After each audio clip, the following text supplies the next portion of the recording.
Hi hello வணக்கம். சோனியாவின் குரல்லேருந்து நான் உங்கள் சோனியா. இன்றைக்கி யோகிராம் சூரத்குமார் அவரை பற்றி நம்ம பார்க்க போகிறோம். இவர் டிசம்பர் 1, 1918 யூபியில் காசிக்கு பக்கத்தில் ஒரு ஊரில் பிறந்தார். எஸ், அவர் ஹிந்திக்காரர். திருவண்ணாமலையில் அவருக்கு ஆசிரமம் இருக்குது. ரொம்ப சக்தி வாய்ந்தவராக இது வரைக்கும் நம்பப்படுது. அவருக்கு நிறைய ஃபாலோவர்ஸ் இருக்காங்க. அவரை பற்றின டீட்டெயில்ஸ், அவரோட லைஃப் நம்ம இன்றைக்கி பார்க்கலாம்.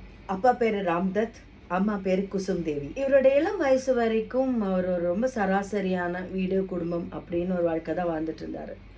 ஆனால் அவருக்கு என்னென்னா, அவர் ஊருக்கு யாராவது குருக்கள் சுவாமிஜிகள்லாம் வந்தாங்கன்னா அவங்கள போய் பார்க்குறத அவர் ஒரு பழக்கமாக வச்சுருந்தார். அந்த மாதிரி ஒரு நிறைய குருக்களை பார்க்குறாரு. அதில் அவர் ஒரு வாட்டி கபாடியா பாபான்னு ஒரு பெரிய துறவி அவரை மீட் பண்ணுறாரு. கபாடியா பாபா என்ன இவர்கிட்ட சொல்கிறாருன்னா, உனக்கான விஷயங்கள் சவுத்தில் இருக்குது, ஸோ நீ சவுத்தை நோக்கி பிரயாணம் பண்ணு அப்படின்னு சொல்கிறாரு. அவர் சொன்னதும் அவரோட மனசில் அந்த தாட் ரொம்ப ஸ்ட்ராங்காக உட்காந்துருது. உடனே அவர் சவுத்தை நோக்கி கிளம்புறாரு. அப்படி தான் அவர் திருவண்ணாமலையை சேர்றாரு. திருவண்ணாமலையில் ரமண மகரிஷியை மீட் பண்ணுறாரு. பாண்டிச்சேரியில் ஸ்ரீ அரபிந்தோவை மீட் பண்ணுறாரு. ரமண மகரிஷியும் ஸ்ரீ அரபிந்தோவும் தான் அவரோட குருவாக அவர் கிளைம் பண்ணுறாரு. அவரோட ரைட்டிங்ஸில் இருக்குது. அதே மாதிரி கேரளாவில் ராம்தாஸ் சுவாமிகள் நீங்கள் கேள்விப்பட்டிருப்பீங்க.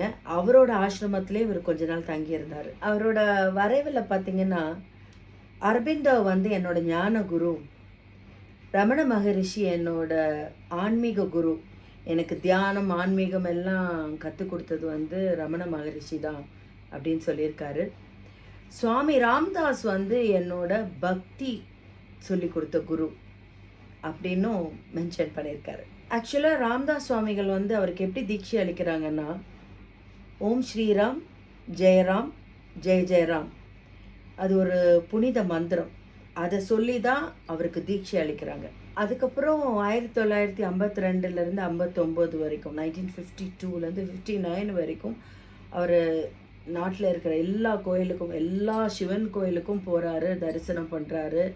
இப்படி ஒரு கோயிலாக போய் வலம் வந்துட்டே இருக்கு. 1959 அவர் திருவண்ணாமலை வந்ததாக சொல்லப்படுது.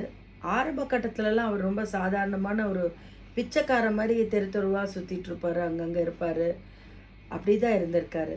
திருவண்ணாமலையை பொறுத்த வரைக்கும் எப்படின்னா, அங்கே இந்த மாதிரி தான் நிறைய பேர், பெரிய பெரிய சித்தர்கள் முதற்கொண்டு எப்படின்னா அங்கங்கே இருப்பாங்க, அவங்க பாட்டுக்கு இருப்பாங்க. கோயிலில் எங்கே வேணால் நீங்கள் பார்க்கலாம், உட்காருவாங்க, தியானம் பண்ணுவாங்க, சாமி கும்பிடுவாங்க, அப்புறமா சாப்பாடு கிடச்சா சாப்பிடுவாங்க, அப்படி தான் இருப்பாங்க. அவரே அவரை பிச்சைக்காரன் தான் கூப்பிட்டுக்குவாராம். யாராவது நீ யாருப்பான்னு கேட்டால் நான் பிச்சைக்காரன்னு சொல்லுவாராம்.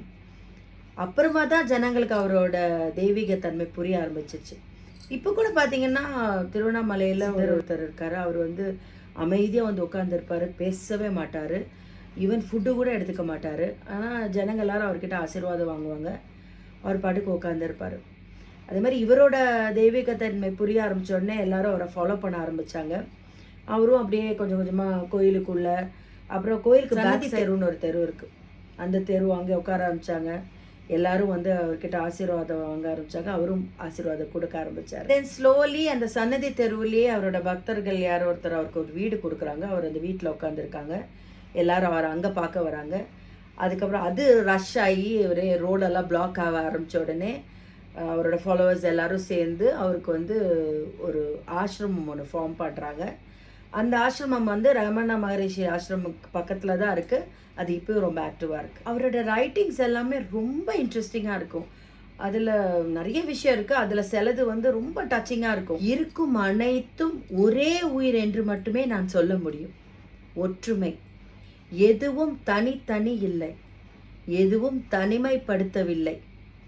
இந்த பிச்சைக்காரன் சூரியனுக்கும் சந்திரனுக்கும் எல்லையில்லா பிரபஞ்சத்துக்கும் தொடர்புடைய. இந்த பிச்சைக்காரன் இந்த உடலுக்காக படைக்கப்பட்டவன் இல்லை. இங்கே இருக்கும் அனைவரும் தனிமைப்படுத்த படைக்கப்பட்டவர்கள் இல்லை. அவர்கள் என்னுள் ஒரு பகுதி, அவர்களில் நான் ஒரு பகுதி. இங்கே இருக்கும் அனைத்து வடிவங்களிலும் நான் இருக்கின்றேன். நீங்கள் இங்கே இருக்கிற நெல்லிக்காய் மரத்தை பார்க்குறீங்க, மாமரத்தை பார்க்குறீங்க, அது எல்லாமே நம்ம வாழ்க்கையின் ஒரு பகுதி. ஏன்னா நம்ம அதுலேருந்து சாப்பிட்றோம் இல்லையா?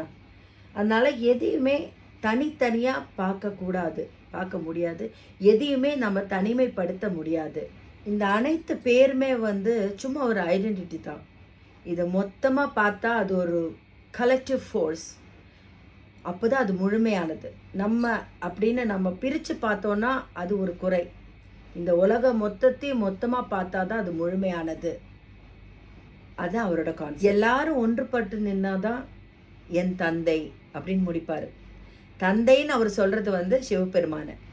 என் தந்தை இந்த உலகத்துக்கு எனக்கு கொடுத்த புதிய பேர் தான் யோகிராம் சூரத்குமார்ன்றது. அது இந்த பிச்சைக்காரனோட பேர் இல்லை, அது என் தந்தையோட பேர். அந்த பேர் சொல்லி என்னை கூப்பிடுங்க, என் தந்தை வருவார் அப்படின்னு எழுதி வச்சுருக்காங்க. இப்போவுமே அவரோட ஃபாலோவர்ஸ் எல்லாம் அதை தான் ஃபாலோ பண்ணுறாங்க. அவரோட ஆசிரமத்துக்கு போனீங்கன்னா ஒரு ஒயிட் பேப்பர் எடுத்து யோகிராம் சூரத்குமார், யோகிராம் சூரத்குமார், யோகிராம் சூரத்குமார்னு எவ்வளோ முடியுமோ எழுதுவாங்க. அவரோட வழிபாட்டு முறை அதுதான். அவர் பேரை உச்சரிக்கிறதும் அவர் பேரை எழுதுறதும். அவர் என்ன சொல்கிறாருன்னா, என் பேரை சொல்லி கூப்பிடுங்க, என் அப்பா சிவன் வந்து உங்களுக்கு எல்லா உதவியும் செய்வாருன்னு. இதுதான் அவரோட பாயிண்ட்டு. நீங்கள் இப்போவும் திருவண்ணாமலையில் அது நடக்குது. அவரோட ஃபாலோவர்ஸ் வந்து ஆல் ஓவர் தமிழ்நாடு இருக்காங்க. நார்த் இந்தியா ஃபாரினர்ஸ் கூட அவரோட ஃபாலோவர்ஸ் அங்கே ஆசிரமத்துக்கு வந்து போகிறாங்க. அவருக்கு விசிறி சாமியார்னு ஒரு பேரும் இருக்குது. நீங்கள் திருவண்ணாமலை போனீங்கன்னா அந்த ஆசிரமத்துக்கு போயிட்டு வாங்க. நன்றி, வணக்கம்.